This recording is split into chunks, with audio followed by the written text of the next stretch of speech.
Level 1. You wake to the sound of metal scraping against concrete. Your phone is dead. Your heart isn't. A name is scrawled across the wall, the same name they gave you when they promised you protection, when they told you that you were family.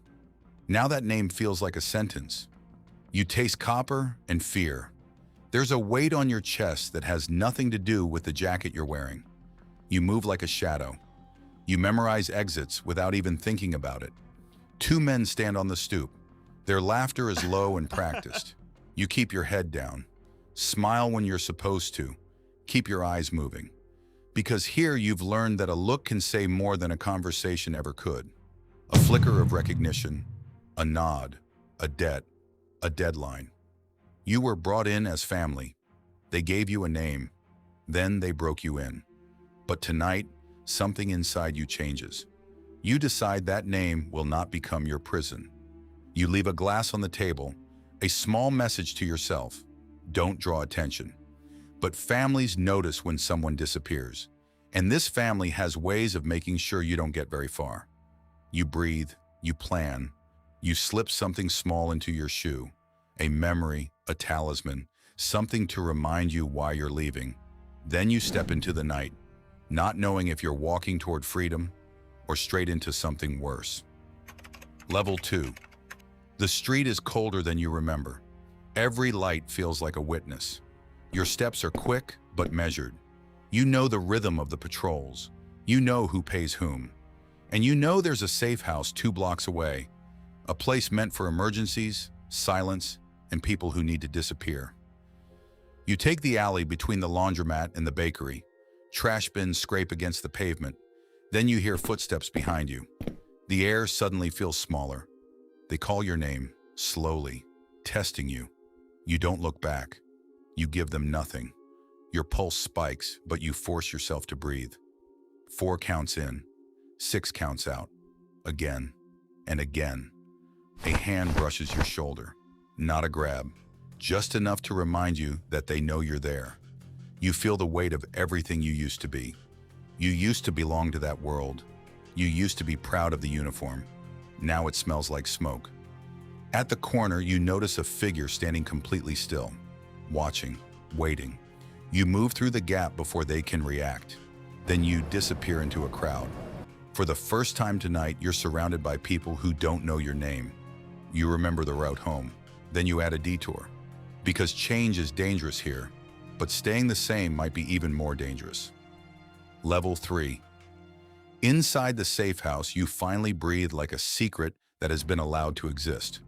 Old friends pretend not to ask questions. You pretend even harder. Maps spread across the table, routes, schedules, names. You count the exits without realizing you're doing it. 3 windows, 1 back door, a vent small enough to squeeze through. You pack light. You take only what matters, a worn photograph, a lighter, half a packet of toothpicks. Everything else stays behind. You create a story about being out on an errand. You leave a note that says almost nothing and somehow says everything. Outside, the city continues as if nothing has changed, but you know better. The gang's reach is circular. It always comes back. You think about the ledger, the nights, the favors, the debts that never seem to disappear. Then you think about your mother, stitching your sleeves when you were younger. You think about the person you could become if you actually made it out. And suddenly, the decision becomes clear. Tonight you burn the ledger. You reach for the door. Behind you, your friend says your name. Not angrily, like a question. You don't give them an answer they can hold on to. You step onto the roof. Rain begins falling, softly, almost like applause. Level 4. They know how to punish silence. A radio crackles in your ear as you move, and you're not the only one trying to get out. There is a quiet network of people who owe favors. An understanding passed between a woman at a diner and a driver who remembers what you once did for him. You slip through a chain-link fence, scraping your hands along the way. You keep moving, uphill. The city opens around you like a bruise. You count the blocks one by one. 2 shots echo somewhere in the distance, far enough away to tell you they're not yours, but close enough to remind you what you're running from.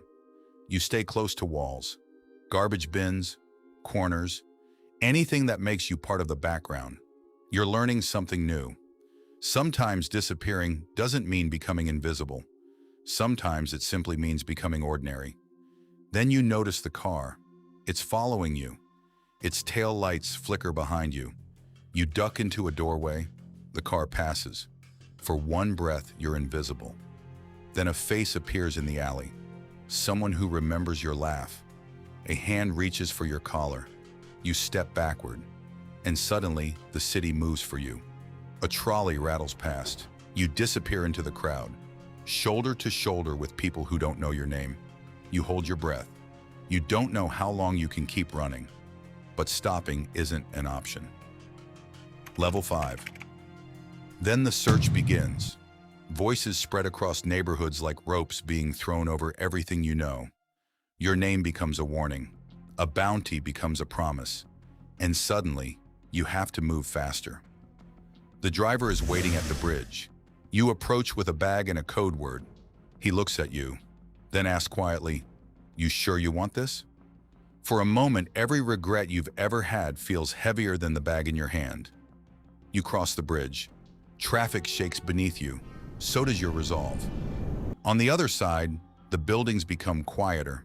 The streets feel unfamiliar. You look back once. The skyline looks like a line of accusation. And you remember the first time they made you owe them. You were 17. You thought loyalty was strength. They taught you to trade fear for faith. Tonight, you trade faith for air. Your hand stays steady when you hand over the photograph. But the moment it leaves your fingers, you feel strangely exposed.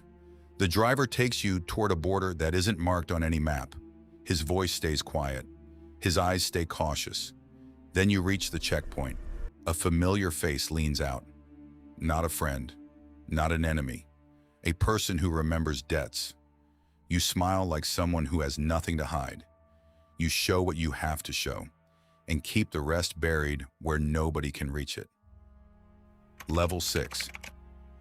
Crossing the line feels strangely quiet, but you know this is where everything changes. Your identity begins thinning between questions, documents, and unfamiliar faces. Someone asks you something you can't answer, so you answer something else. You learn how to exist without leaving too much behind. You sleep inside a car that still smells like fast food and new beginnings. Your chest is tight, but somehow you're breathing deeper than you have in years. Then the memories return, the faces you left behind, the people who knew you before you ran. You know the gang won't simply forget you. They'll come looking.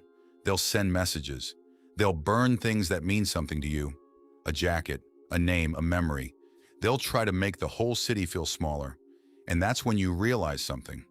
Escaping isn't only about distance. It's about unlearning the feeling that you belong to someone else. Then at midnight, someone knocks on the car window. Your entire body jolts. You look up. A paper envelope waits outside. Inside is one line. "We know where you are." For a moment, fear takes everything from you. But you don't give yourself back. You sit there in the darkness. Then you make a decision. You move at dawn. Level 7 dawn arrives like a plan finally coming together. You pack the rest of your life into a backpack and a prayer.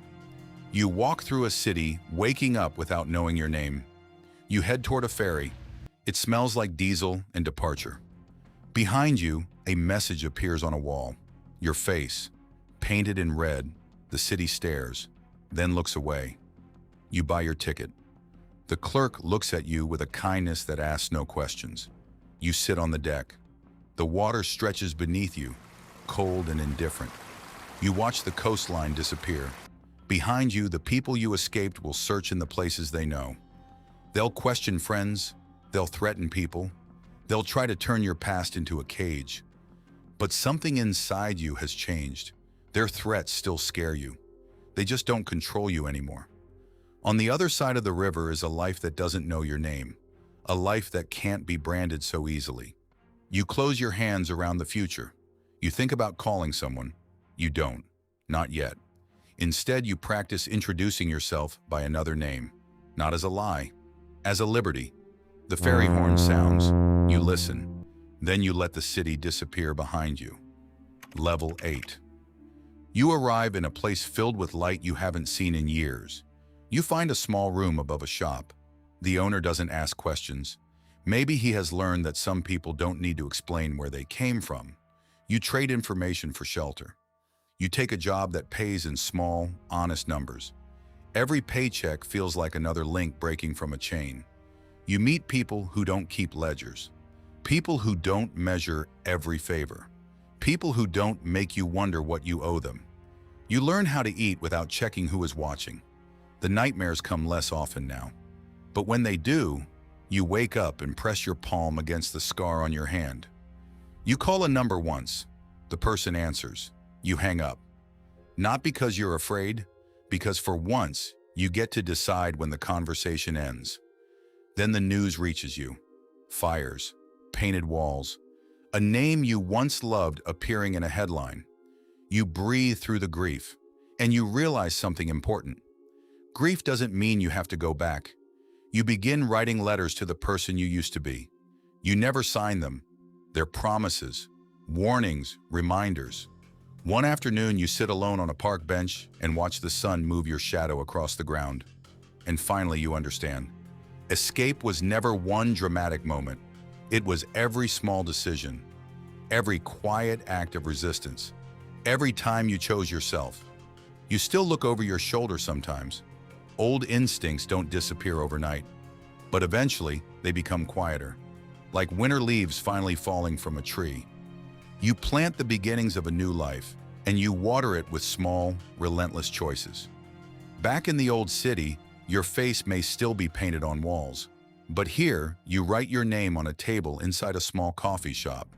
Different ink, routine, truth, repair. You still carry scars, but now they're yours. You aren't guaranteed safety forever, but you're alive, and you're free to choose again. The night you left is still an atlas inside your bones. Sometimes you trace it like a map, sometimes like a warning. You once learned how to outrun a past that wanted to keep you chained. Now you've learned something harder. How to live with the echo without letting it become your life. Thanks for watching. If you enjoyed this story, subscribe to Crimson Echo. It's completely free, and your next crime story is already waiting.